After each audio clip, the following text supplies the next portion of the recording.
Retournons à une expérience. Je vais passer en mode expérience pure. Donc, je passe dans la deuxième fenêtre du logiciel et je vais constituer une expérience. Je pourrais appeler pression volume, par exemple, et je vais appuyer sur OK. À ce moment-ci, je vais obtenir une fenêtre de configuration.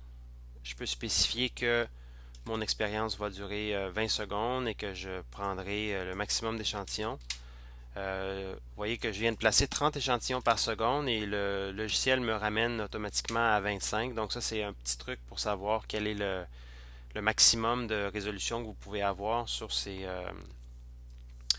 sur, euh, sur le NXT.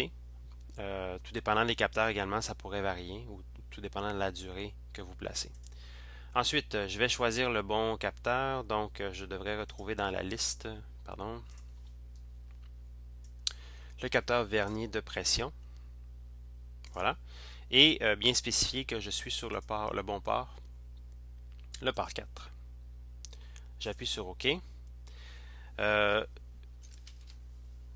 je suis connecté à mon ordinateur avec le NXT d'allumé.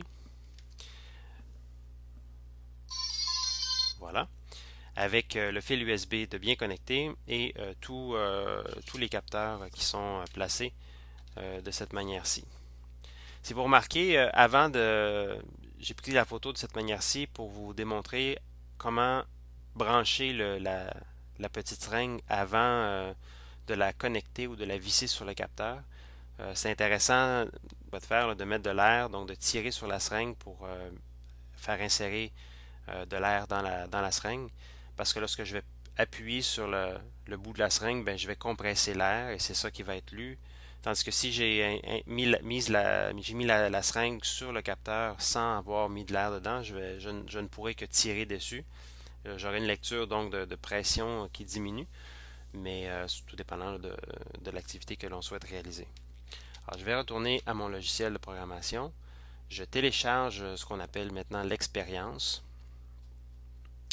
Et dans quelques instants, le tout devrait démarrer.